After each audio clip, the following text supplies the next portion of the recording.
Okay, I'll call the July 26th, 2017 NID board meeting to order. Please rise for the pledge. I pledge allegiance to the flag of the United States of America and to the republic for which it stands, one nation, under God, indivisible, with liberty and justice for all. Thank you.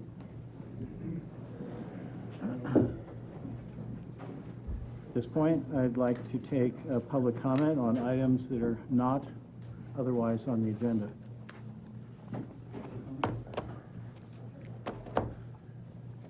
Good morning. I'm Marin Lipowitz from Grass Valley. I'd like to invite everyone to join me in the Pledge of Allegiance to the Earth. Anyone who'd like to. I pledge allegiance to the earth and all the life it supports, one planet in our care, irreplaceable, with sustenance and respect for all.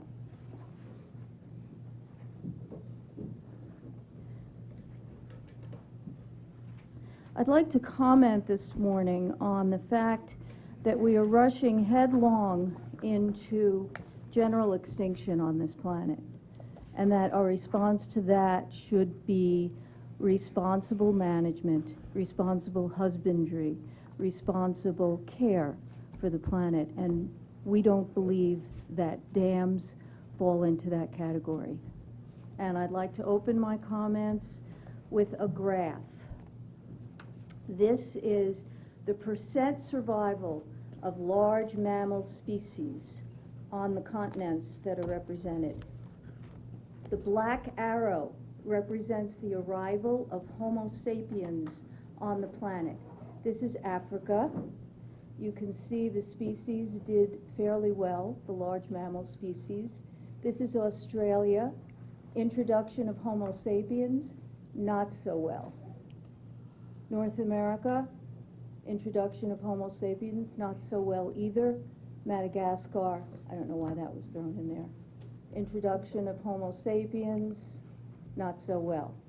This is thousands of years ago, 100,000 years ago to today. This is what we've done to our brethren, the large mammal species on the planet. So if we can take that as an indicator of where we're going with our sapiens, maybe we're not so sapiens after all.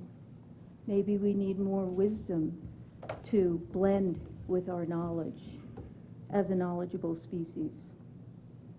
And I'd like to read something from Hank Wesselman, who's a research anthropaleontologist. He was on the team that discovered Lucy in Africa. While he was in Africa, he was exposed to shamanist principles. He became a shaman practitioner. So he went from scientist to mystic. And he was immediately dismissed from his academic circles because he was no longer credible. But I'd like to read something from his latest book. It's called The Reenchantment. And his theory is that we need to reenchant our approach to nature. Science has revealed conclusively that despite the well-funded efforts of the climate deniers, the big climatic shift is already upon us, one that will utterly change our world, our societies, and our lives. This means that the decisions we make in the here and now will create... Your time has expired. Okay.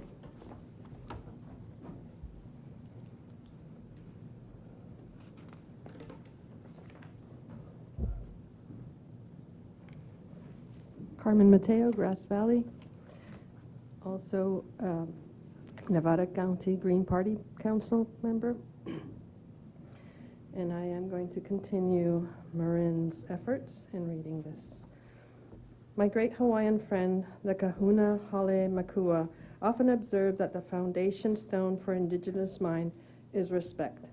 By contrast, the foundation for Western mind is domination. Our Judeo-Christian mythos gave us human domination over the natural world and each other, and this mode of operating is simply not sustainable. In my humble opinion, the time has come for an upgrade in our cultural mythos and at all levels, one that will include respect for that which will serve and support us forever. I am talking about nature, and forever is a very long time. I have come to suspect that the experience of our re-enchantment may hold the guarantee of humanity's continued survival on planet Earth, as well as a guarantee for our thriving during the centuries and millennia to come. This is because modern visionaries hold profound and enduring reverence for everyone and everything that we encounter in life, and for all that is. In a mystic sense, this is all that is, and none other than Mother Nature, the world soul called Sophia. Sophia, in 2010, Michael Kraft, who worked in the programming department at the Omega Institute in Rhinebeck, New York, gave me the book, Not in His Image, Gnostic Vision, Sacred Ecology, and the Future of Belief, by a meta-historian named John Lamb Lush. In it, Lush reveals that the mystery schools of the ancient world proclaim Sophia, the soul of the world, to be an immensely wise science being. They also held that the physical embodiment of Sophia is our beautiful planet Earth, which may today refer as to Gaia, following the teachings of the ancient Greeks and the ideas of the scientist and visionary James Lovelock. The Gnostics of the classical period describe Sophia's spiritual essence as a visible, milky white light with a voice and vast intelligence. We're talking about that organic, misty radiance that possesses a godlike mind. Visionaries and mystics across time have achieved communion with this intelligence, and it may impart knowledge and guidance directly to us, if we are so honored.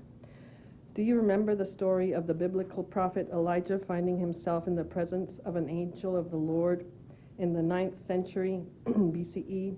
He didn't see this being as a winged superhuman. He saw it as a white light, a brilliant radiance with a voice. That's Sophia. In a mythic perspective, Sophia Your time has expired.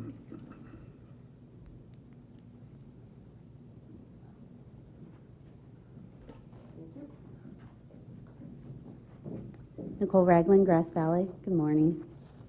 I myself was honored to encounter Sophia at the bottom of a cinder crater on the side of the great mountain of Vision Mauna Kea on Hawaii Island in 2003.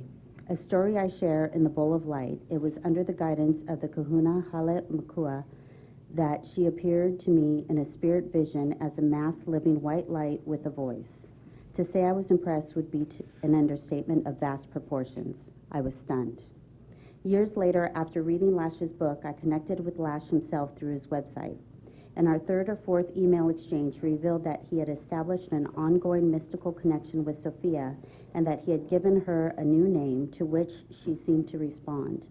Allow me to note here that the soul of our world inhabits the living biosphere of our planet, and more. Lash revealed further that Sophia likes diversity and innovation, and in his sharing of this new name with me, I decided to try it out to see if she would respond to me. I live in the district of South Kona of Hawaii Island, and so on a bright sunny morning, I went down to the coast. The immense ocean stretching to the horizon was flat, virtually no waves. I walked right to the end of a black lava flow at the edge.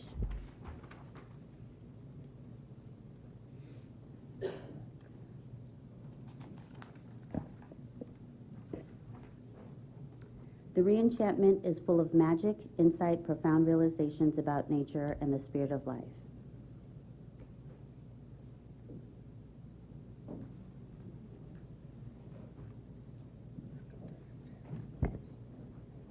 Richard Thomas, Nevada City, California. We're all water customer.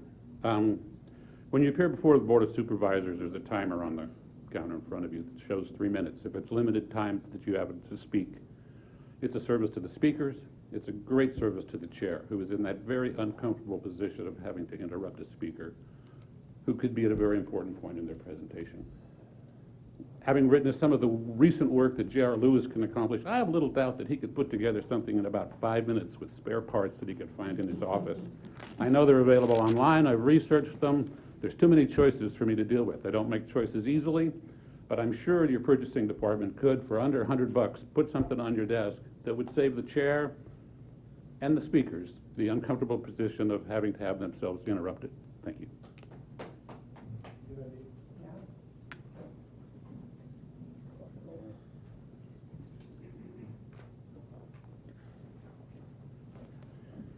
Morning, NID. Mike Pasner, Indian Springs Organic Farm, raw water user in Penn Valley on the Tar Ditch for 31 years, farm with your water. I'm here as a reminder of NID's two major problems that they have right now, that we have right now. First, intensive use of herbicide. Your aquatic herbicide program, putting elemental copper, cutrine and natri directly into 350 miles of ditches, and then the terrestrial spraying of Roundup, which has now been determined a carcinogen. You've been spraying that for the 31 years I've been around, and my neighbors, and all over the ditch system for 31 years. You'll probably have to quit that now because it has been determined a carcinogen. People knew there were problems with it 30 and 40 years ago. We need to see serious reductions in your herbicide use. You're in the business of selling water, not poison. Second is Centennial Reservoir and Power. This will prove to be NID's worst project ever, costing the ratepayers the most money of anything NID has ever done. Stop throwing good money after bad and dump this loser of a project. Thank you.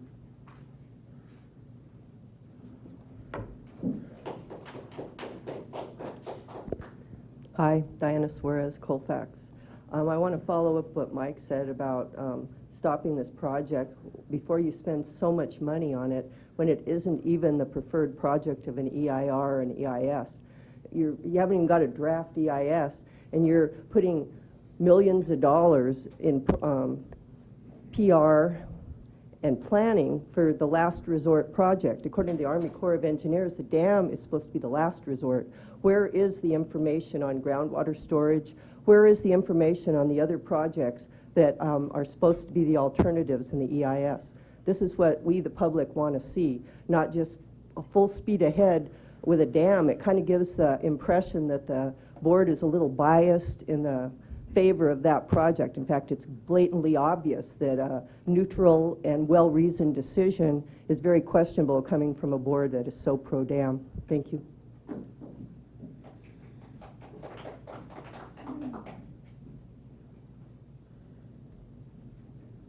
Betsy Lombard, Nevada City, California.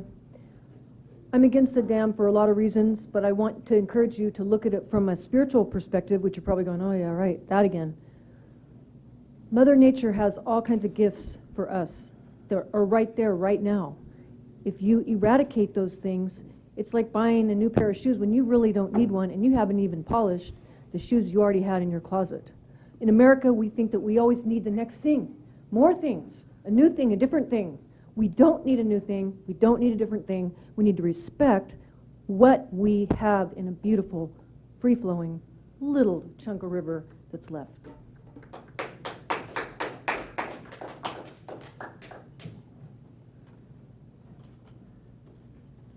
My name's Shirley Osgood. I live in Grass Valley, and I'm an NID customer, and I'm here for my grandchildren, whom you may have seen out there a couple weeks ago, holding the banner with me. Little innocent 4- and 5-year-olds who have been to the Bear River with me to worship and pray. And I would like to support what's been said earlier about the bear. And I just am in touch with the incredible amount of courage that it would take for those of you who have invested so much moving towards this dam to be able to stop that thought with the knowledge that you may have gained since all this momentum towards the dam, and back up and change your route. But I encourage you to have that courage. Thank you very much.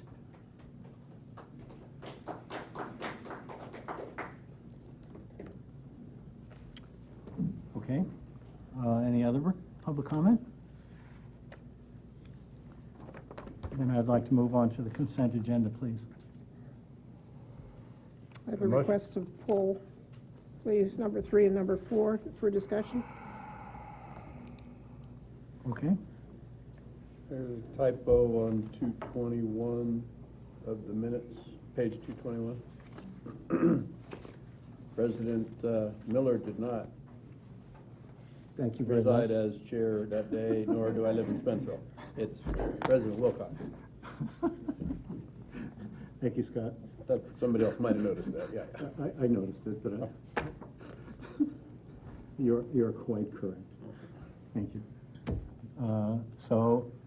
Do I hear a motion to adopt the amended minutes and the consent agenda minus the two items that were pulled? So moved. Second? See? Look at that. Is that synchronicity or what? It was, who's my first, please? Jinx. Jinx. Pick one. Director Miller is my first. Jinx. Director Drew is my Very good. second. Okay. You're quick enough. Division 1, Aye. Division 2, Aye. Division 3, Aye. Division 4, Division 5. Aye. Congratulations on your nomination run. And happy birthday to you. Yeah, thank you. And thank you for doing this, for doing Region 3. Director.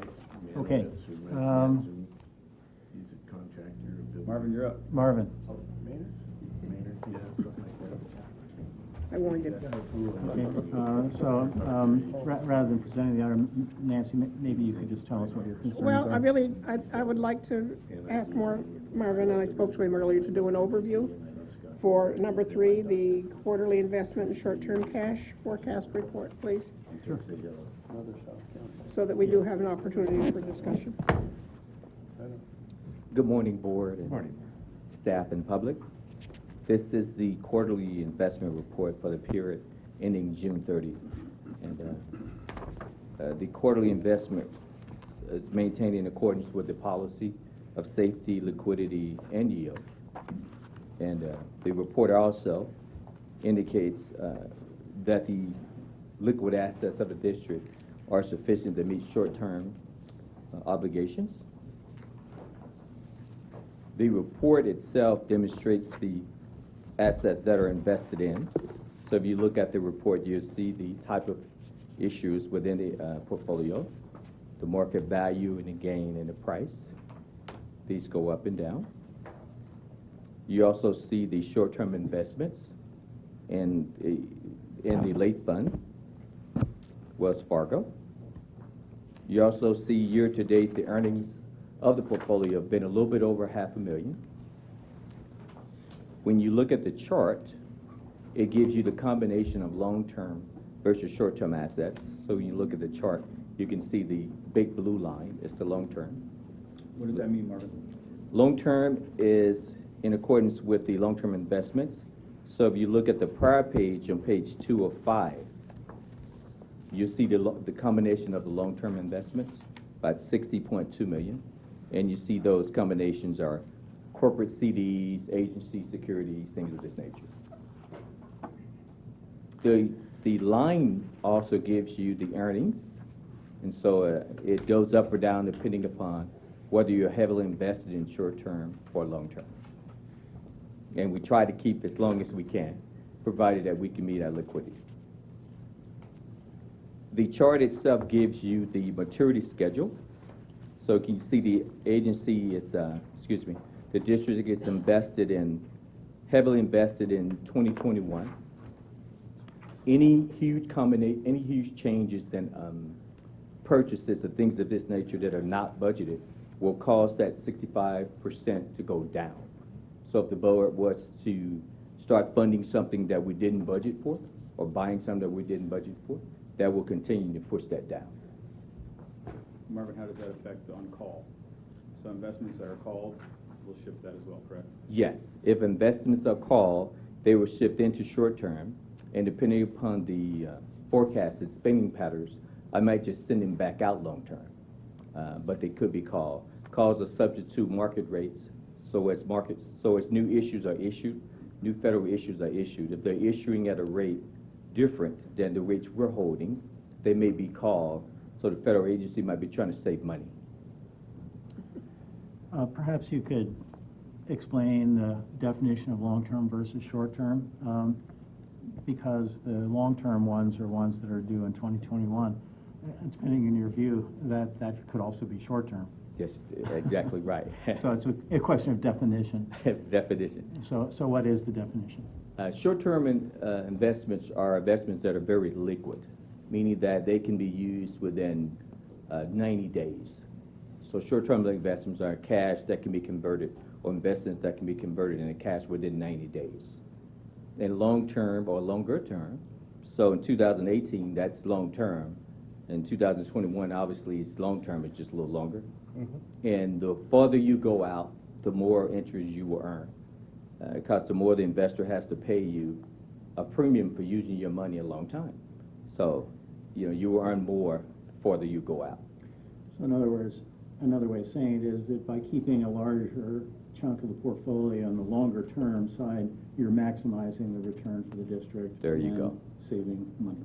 There you go. This year, we'll probably earn about $800,000 or $900,000 more in investments than when I came here. So it's because we've shifted mostly long-term.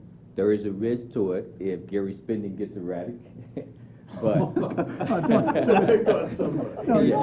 a dollar. That's a straight up dollar. You owe That's him a dollar. But it's, the ideal is that we are very dialed in to the spending patterns. When you look at the cash forecast, the short-term cash forecast, that little schedule is very important. So when you look at your short-term cash forecast schedule, that's very important. And you look at the last column of that report that says reconcile the budget, it's me considering everything budgeted, it's me considering encumbrances that are brought over from next year, it's me considering how much encumbrances we're going to bring over next year, also spending coming in. Okay, another question. You got the 505 there with that last reference. The reconciliatory column, that's There you 505? go. There you go, the reconciliation. You didn't, That's 505. you left us on 205. Which one? Okay. Trying to follow. So 205 is where we stopped. And 205 gives you the combinations of your long-term and your short-term guys. And also an annualized return estimate. This is an annualized return estimate at the bottom of the schedule. It's not actually there, we're not there yet. But it's just our estimate of where we will be at. Okay, a question. So in our annual budget, we budget in an expected investment return. Is what we're getting equal to, less than, or more than what we're budgeting? And of course, if it's more than, then that helps ease pressure on the rest of the budget. Without a doubt. We actually budgeted about $700,000 in investment returns, and we're already at $550,000. So it's already, it's both a conservative estimate. We're on track to realize the 2017 projection. Yes. Okay, so it's fully within our expectation. Without a doubt, yes. Okay. So we had some requirements for the last two bonds we've had. Yes. So could you talk about how this budget reflects that Mm-hmm. requirement? These are the bonds that we issued, or the bonds that were called? These are the issues, you're talking about the debt service ratio? Right, requirement for debt service. Yes, the debt service ratio requirement is linked with the budget estimate. So at the beginning of the budget period, the bond documents require us to estimate the debt service coverage. I think it has to be like 1.25%. Mm-hmm. And so that estimate is giving at the time of the budget. The documents don't require us to do that estimate throughout the year. It just requires us to do it at the beginning of the budget period. Well, we went to the bond market in 2016. Yes. And we issued bonds for 24 million, maybe? We issued funds for about 20.2 million. 20.2 million. At a premium of about 4.5 million. Okay. And so we've received those funds, so we take those funds and reinvest them. Yes. And so this cash reserve is partly a result of the bond funding that we've already received. most of which is to pay for the Combi Phase 1 project. Yes, yes. On page 205, your total investments on page 205, it does not include your bond proceeds. So in addition to the 81.3 here, we have another 20 point something of bond proceeds. So this doesn't include that. Okay. We can't legally pool those investments together. They have to Okay. be separate, yeah. When the investment criteria around those funds is very controlled. Yes, it is. It is. The bond documents gave us the authority to be the fiscal agent, but at the same time, there's still restraints on REM and I in terms of what we can do with them. Okay, so the financing that we've already received for the Combi Phase 1 project is essentially in the bank, but it does not count as part of these long and short-term investments. There you go. Correct. I said correct. Okay, that's helpful. Yes. Good, thanks. And we're doing very well on those investments as well. But we didn't, did we answer the question, Nancy, about the Yes. debt service? Okay. Thank you. Okay. I just wanted to know where it appears. Mm-hmm. And I guess my question is if it appears at the beginning of a budget year Yes. and not again until next year, There you go. Not again till next year. how does the board know that we're keeping solvent in terms of the viewpoint from the bond people? Well, the board has the authority to ask me to report on reserves when I report on this. This is me reporting portfolio activity. Right. We typically don't calculate the debt service coverage throughout the year. I mean, we can, but we just don't because you have to forecast. You know, you forecast revenue expenses at the end of the year, right? So the bond documents don't require me to keep that coverage based upon a forecast, but based upon an adopted budget.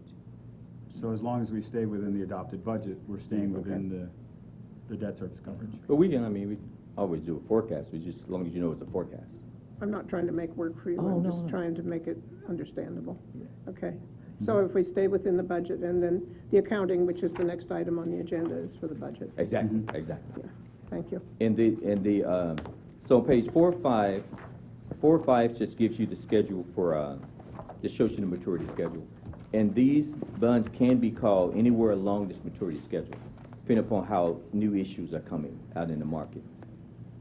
Rem and I look at this quite frequently, so he's aware of that. Page 505 is where the magic happens. So 505 is where really all the magic happens. It's where I'm looking at where we are actually in December. I'm looking at where we are actually throughout the year. I'm forecasting to the end of the year based upon the budget, as well as open POs and things, how I think we're going to spend. And then that last column reconciles to the budget, and it gives you an estimate at the end of January of where I think the cash will be.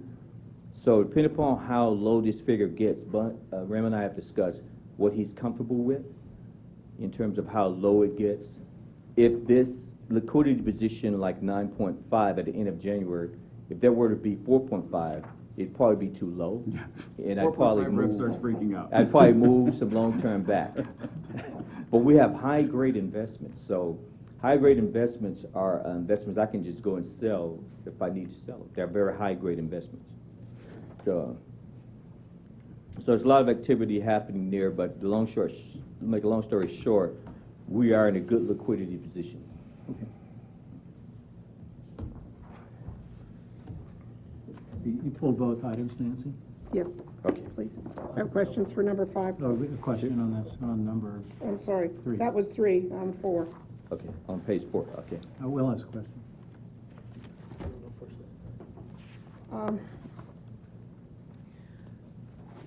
So this is a mid-year accountability, as I see it, for how various parts of the budget have been spent.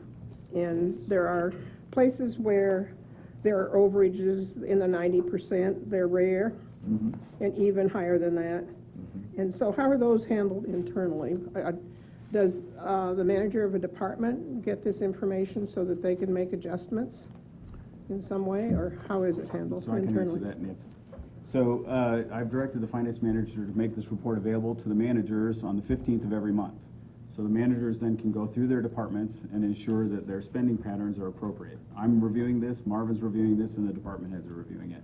If somebody hits in the higher percentile, I have a discussion with the manager so that we know that either the money, so for consulting, that's one that normally hits high early because we're encumbering those contracts, we're getting that consulting work up and running. So watching salaries, that's kind of a constant burn through the year if you're in certain departments, but in others like operations or recreation is a great one. You know, we come on, there's a big fast burn, it'll burn off towards the end. So it's really the department heads that are watching for the cyclical nature of what they're doing, but senior management is watching all the time, and we're tagging certain areas, and because what I want to be able to do is say, is this high, is it not high? Is something getting charged into this account that should or shouldn't be charged into the account? And, you know, every now and then we find things that are erroneously coded, and we catch them and we put them back where they belong. But it's happening on a monthly basis. On the 15th, this report rolls out to all the managers. One of the things that I noticed was in three places, quite an increase in insurance costs, health insurance costs. I thought those were pretty predictable at the beginning of the year when we do the budget, that we get a set amount. So did somebody It isn't. have a catastrophe that, that we had to pay extra for? Or? No. So it's not just the premiums that we're paying for insurance, but also it's disability insurance and some of the other things that hit that account. So if we have an employee that goes out on disability and we're paying back that money, or we're picking up those, so all of that stuff goes into that bucket. Gotcha. Thank you. So I also did ask in the next quarterly accounting if we could have an accounting on the reserves, please. Oh, yes, sure. Okay. Okay. I appreciate it. And I really appreciate spending some time on this because I think it's a board responsibility, and I don't think we have an accountant here on the board, so. That's for sure. It's good for us to use it for an opportunity to ask our questions. Okay. So I'd appreciate it if it could be an open session. Okay. And I concur totally with what Nancy just said. All right. Thanks. So I move the approval of items number, I better find out what I'm talking about, 3 and 4 on the consent agenda. Will have a question? Yeah, Martin, Sorry. it's okay. Could you give us an example of a high-grade investment? Yes. Define it? Yes, a high-grade investment is an investment of single A or higher. So single A or higher. So the investments typically range from single A, double A, triple A. High grade is A or higher. And our investment policy only allows high-grade investments. So what would be an example of one of those? Each one of these treasuries that we've invested in. So if you look on page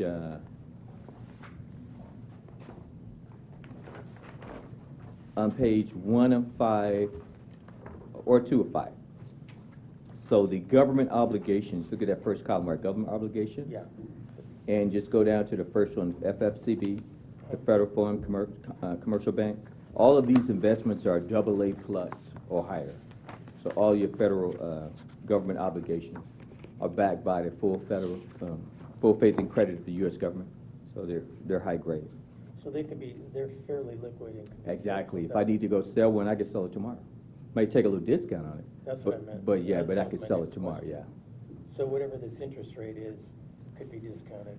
Yes, and right now, as of June 30th, you can see in the column that says net unrealized gains or losses.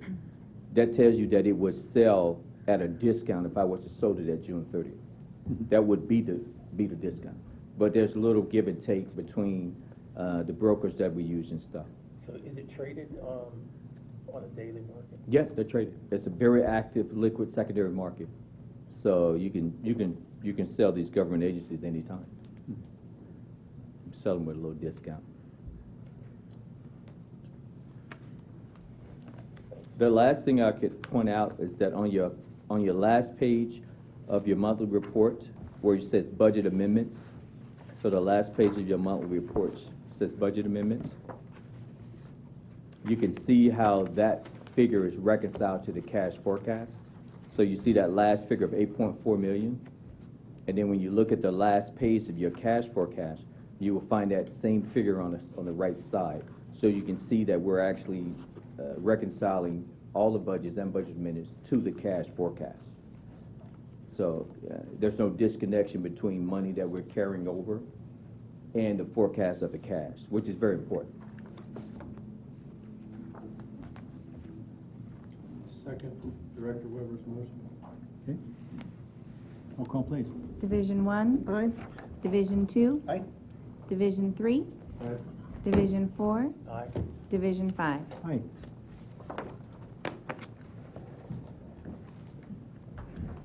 Moving on. Technically, it's a review and receive. Does it require motion in the future? Requires a motion on the consent agenda. Right, no, I'm saying, Yeah. we're saying as we move forward and have it as an open item. it's Yeah, something that, to yeah, receive. that's a debatable point. You're right, Scott. But since it would have required a motion on the consent agenda, might as well I have one here. seconded it. and Thank you so much. As we move forward. Good. Moving on to item number 6. Chicago Park Powerhouse Draft Tube Replacement Project. I think that beeps, so it should be coming on. It's in a rough operating zone, so Yeah. it's just having a hard time. Good. All right, here we go. While this is getting ready, there are some copies of the presentation on the table over While there. we're getting ready, People are how come interested. Marvin doesn't pick on Keen at all? Always pick on Gary. I bring the revenue in. Oh, yes. Gary's so much Yeah. fun to pick on. But here we're spending out. Yeah. Because of a sweet, loving natured person. All right. All right. Canned bites. Yeah.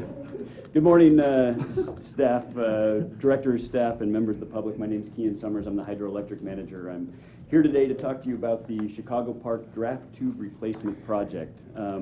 Before we get too far into this, wanted to make sure everybody knew what a draft tube was. We had a little discussion about that at the engineering committee, and so we have a figure here of a typical hydroelectric plant. You've got your headwater up at the top. It follows the penstock down into the turbine. This is actually the runner down here, which is what the water contacts and spins.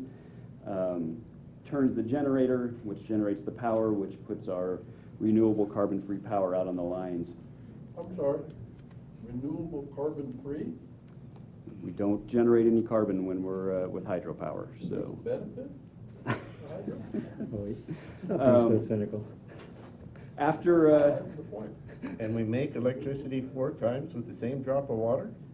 Many times. Unbelievable. as it Not drops burn through, fossil fuels. as it drops through the runner, we hit the draft tube. So essentially, once the water spins the runner, it hits the draft tube and makes its way through to the tail race. This picture here is a little bit oversimplified, so I wanted to show a picture of the actual draft tube at Chicago Park Powerhouse. So what you'll see here, this is the section of the draft tube that we are looking to replace, this middle section. The upper section of the draft tube was replaced earlier in 2009 when we had these sorts of problems, and it was damaged. Our draft tube also continues through a concrete reinforced section here. As we get a little longer into the presentation, I want to point out this area here. We'll see some video of the problem that we're experiencing and how that area reacts. That's just an inspection. I have a question, Kean. This inspection portal, Yes, they're sir. kind of in the center of that draft tube. Yeah. Is that smooth on the inside when it closes? There is a plate in there, so it's generally Okay, smooth, but all there right. is a seam around it where it's somewhat rough. Good. So a little bit of background. So likely the rough operating zone at the Chicago Park Powerhouse has existed since its construction. We don't have good startup data on it, but it seems likely that it has. In the 80s, there was a significant weld repair made to the lower draft tube section, which is the part that we're looking to replace this year. It's generally in the area that we're watching now. In 2009, the upper section of the draft tube that I just pointed out was replaced with a new, thicker section, much like we're proposing to do here. And the lower draft tube, so the portion of the draft tube that's encased in concrete, was drilled and grouted. So that lasted for a while. Unfortunately, it didn't deal with the root problem, which we'll get into in a little bit as well. What we're finding, though, is that the changes in the energy market are driving us to be in this rough operating zone more and more often. We have to respond more quickly, we have to be able to operate more flexibly, and we need to be able to run in this area. You might mention that we inherited this from PG&E in 2008, 2009, those repairs I would were say- under PG&E, not, I That's want you to look correct. good, okay? Oh, thank you. They put a Band-Aid on it. PG&E put a Band-Aid on it in 2009. Now we're going to have to deal with the real problem. So in September 2016, we contracted with the engineering consulting firm Black & Veatch. They diagnosed the root cause of the vibration that we're seeing there as a classical Rheingen's frequency. This is essentially best described as a swirl in the draft tube. Think of your bathtub when you're draining it, and you kind of see that swirl start to set up right there. The swirl whips the walls of the draft tube as it comes around, and then occasionally it'll collapse, resulting in a significant release of energy. You can see we've got a picture of it here. This is in a lab condition. This is essentially a clear draft tube with the runner, the turbine up in here, and so you can see this swirl down through the draft tube, and that whips around in there and kind of beats things to death as it goes through. Got a quick video I want to show you here. This is that plate that I described earlier in the presentation I pointed to. This is a dial indicator, and I don't expect you to be able to read that. It's got some water on it. The right-hand portion is affixed to the concrete walls, and what you can see is the movement in the draft tube as we're generating in the rough zone.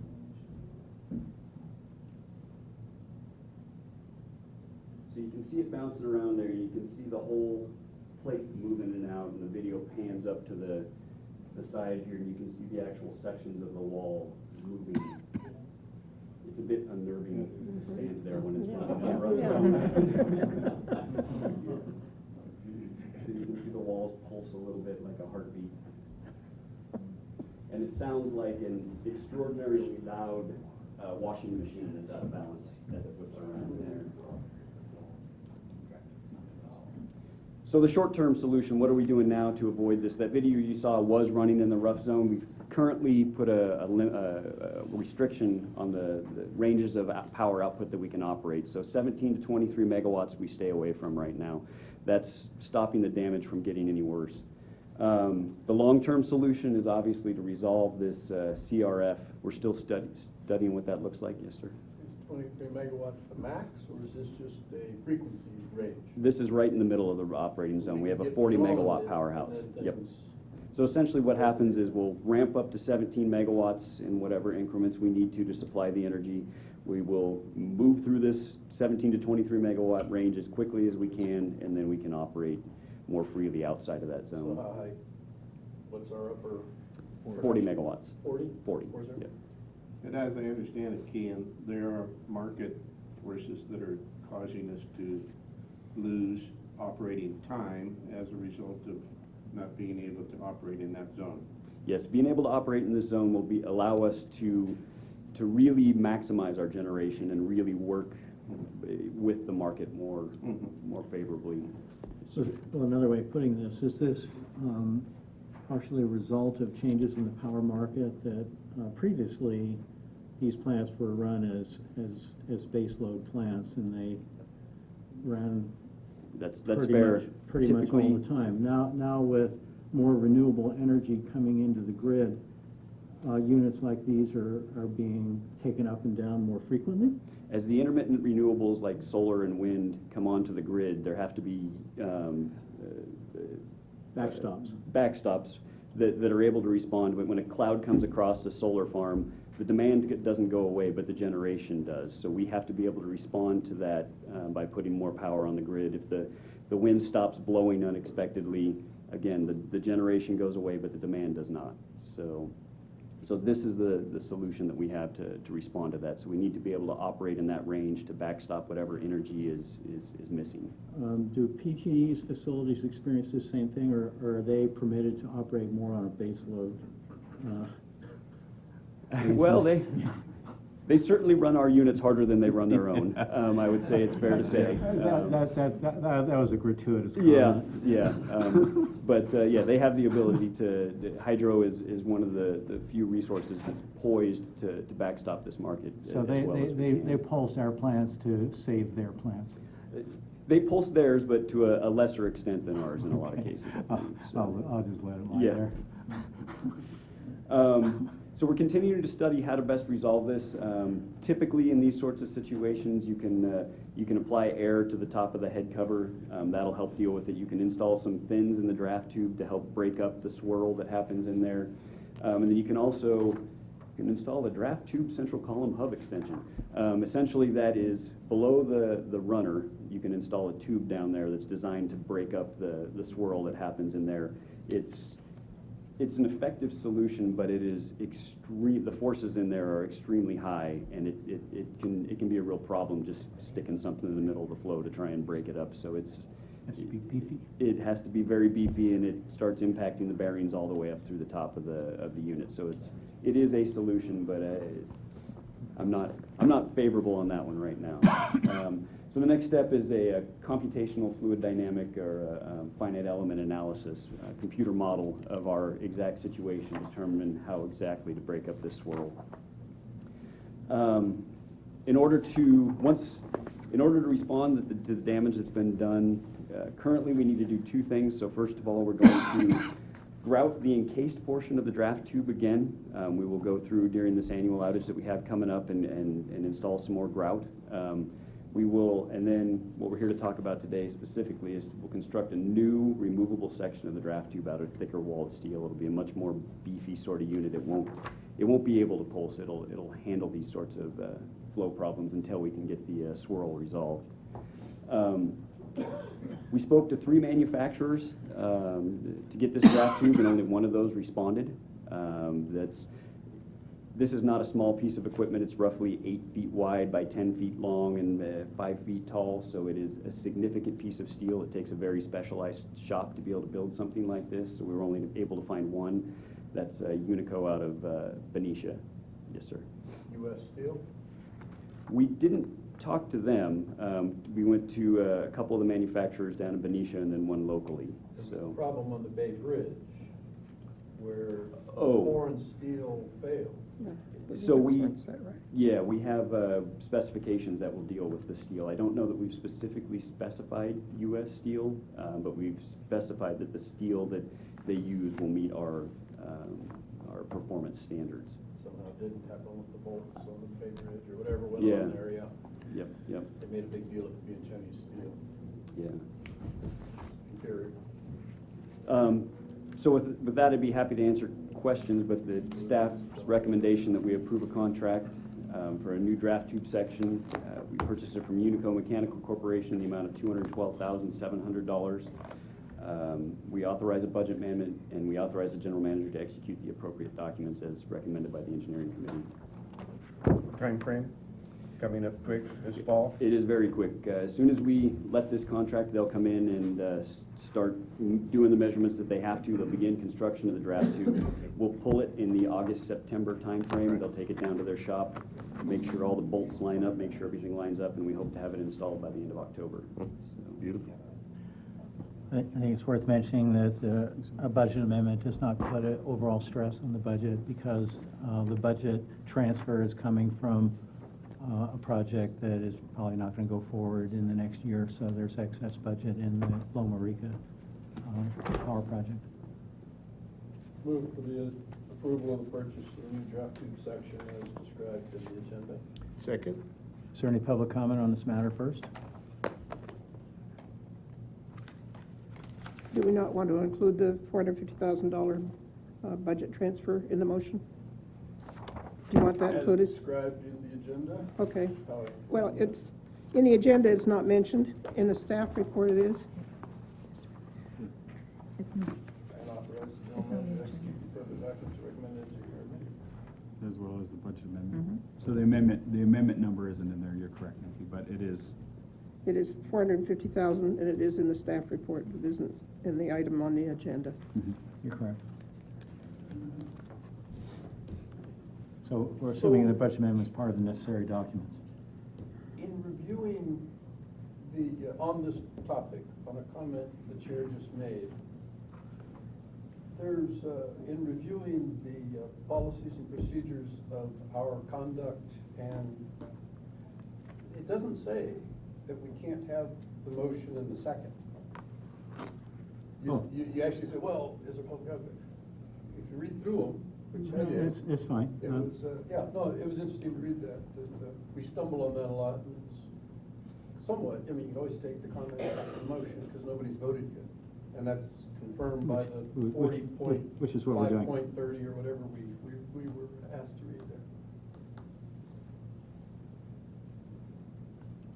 Hearing no public comment, roll call, please. Division 1, Aye. Division 2, Aye. Division 3, Aye. Division 4, Aye. Division 5. Aye. Thank you.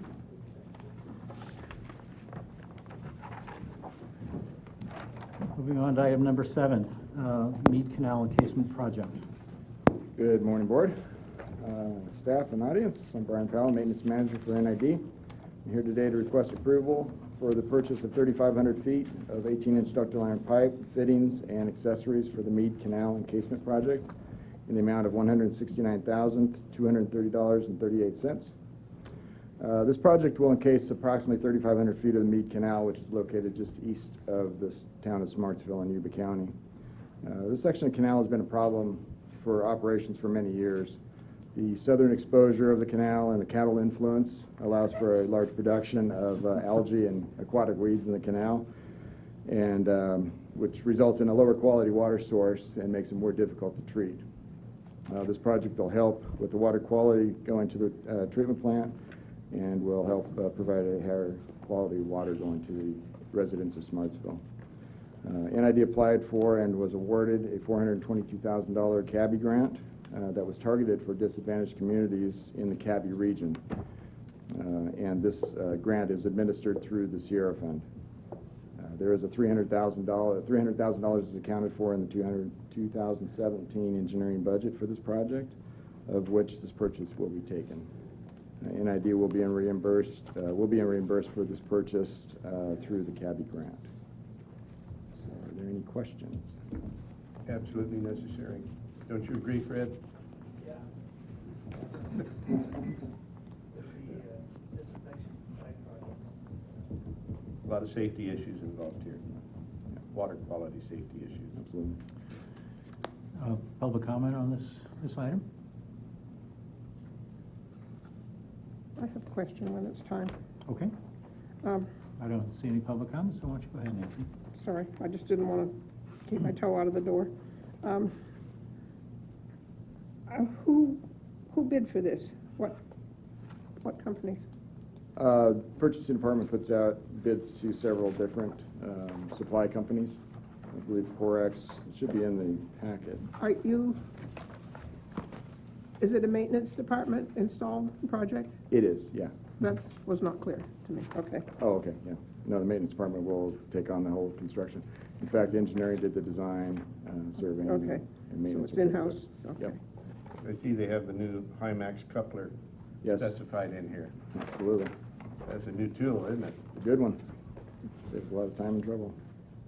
And Motion to approve the purchase of materials, including 3,500 feet of 18-inch ductile iron pipe fittings and other miscellaneous parts for the construction of the Mead Canal Encasement Project in the amount of $169,230.38, and authorizing the general manager to execute the necessary documents.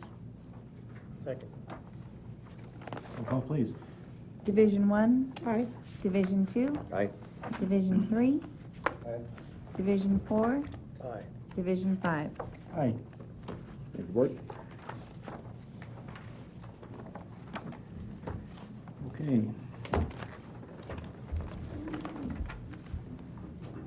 Rem, you're on deck. I am. Good morning, Now Board. you're at the batter's box. Yeah, I'm walking out. So it's my pleasure to report to the board that we are currently sitting at roughly 241,019 acre feet in storage. We are in good stead. Other items for the board, we continue to try to work with the tribes on Greenhorn and on the sediment removal projects, as well as the EIRs. We're trying to make contact with Ms. Covert and her group, as well as the Chicago Park group, but I wanted to let the board know that that's an ongoing concern for us. We're also going to convene the Technical Advisory Committee for the Hemp Hill project on August the 8th. That is all set up for that internal group. We're still working on repairs to the Lodestar Conestoga BEP project, BEEP. That's run into a bit of a conundrum on negotiation and trying to get our contractors out and working, so that will be a significant change order. We're yet to figure out what the tune of that change order is, but it's going to be in the 6 figures most likely. Shell Ridge Pipeline is underway. We're looking forward to connecting that tank, as well as we're starting to set up meetings for the Newtown canal abandonment, and so that's forthcoming to the board. And then lastly, we met yesterday with the video ad hoc group. I think we have a strong solution, and we're anticipating coming to the APC in August, and then the full board to the full meeting, the first meeting in September, which will be on the 13th. Thank you. Can you describe that solution, or you prefer to wait? So right now, it's a staff constructed Granicus lookalike that will have a single camera in the far corner of the room. The committee has recommended that we move the public dais more towards the staff table a little bit and turn it a little bit. That way, a single camera in the far corner can see the board, can see staff, as well as the speaker. We have a live streaming solution. We have a solution that will archive for the district here at the district, and then we have a way to off-cast that video to NCTV for their use at their leisure. So it meets all the needs of the group at this point, and we'll bring that to the APC, show it in its fully operational format, and then we'll bring it to the board for board approval. Yes, sir. Who's in the group? Who's in the ad hoc committee? So we had Mr. Thomas, we had, I never get Peter's last name. Burns, and Ellen, and we had Stephen Monahan from the county, as well as Lou Sitzer from NCTV, and then I don't know the gal's name that was also from the county. So we had everybody there. All participants were there and accounted for. We went through the Granicus solution, we went through the internal solution, we went briefly talked about the NCTV solution. So did Steve Monahan feel that the solution was equivalent to what the county's doing? Yes and no, right? So the county sees this as a convenient way for them to cast off the liability. In other words, dial 1-800 was his term, to call Granicus and make it Granicus's issue. He recognizes that our solution is similar. His concern was that our staff is the one driving the solution, and so there isn't somebody to go out and pull in to make fix. Staff's comfortable that we have it documented sufficiently, and that the technology is strong enough to carry the district forward. And with everything, and this is something we'll talk to the board about, but if the solution doesn't work, Granicus is always there. Yes, ma'am. Today, I think when Marvin reviewed the investment and budget updates, those materials need to be able to be viewed by anybody watching that recording. So how would that happen? They absolutely will be. So every part of the agenda is available online in this solution. In a different spot? So it's actually better than Granicus in that when we go to that topic, those materials appear right next to the topic, as opposed to Granicus, where you have to open another window and watch in tandem. So everything that's in a budget package is available to the public during the live stream, as well as later on once the video is archived. Okay, great. Thank you. Mm-hmm.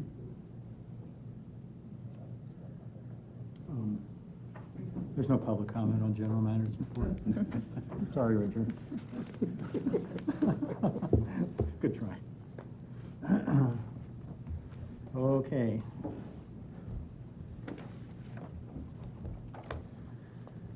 Board Director items and reports.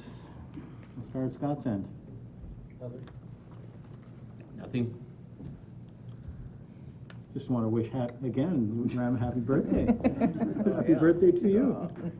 Thank you, sir. Well, you wouldn't want to listen to it, probably. Certainly wouldn't want to listen to me.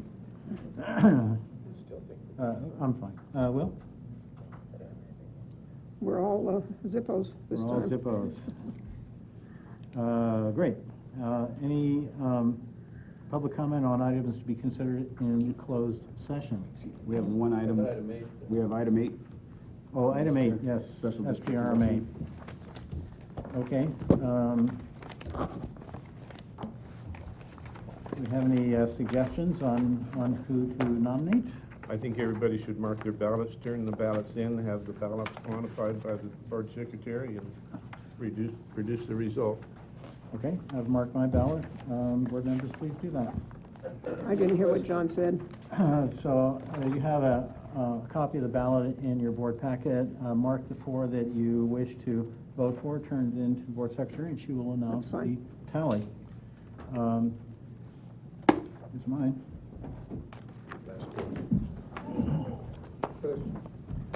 And we'll recess for 2 minutes while Chris gets to do that. PRMA, Okay, come on. Either sit down and shut up or go. I have tallied the votes, and the 4 candidates are James M. Hamlin, Mike Schaefer, David Aranda, and Jean Bracy. Okay, Done? done. Thank you. And they're all from Southern California? I think there was only one from Northern California. There was one From Bernie.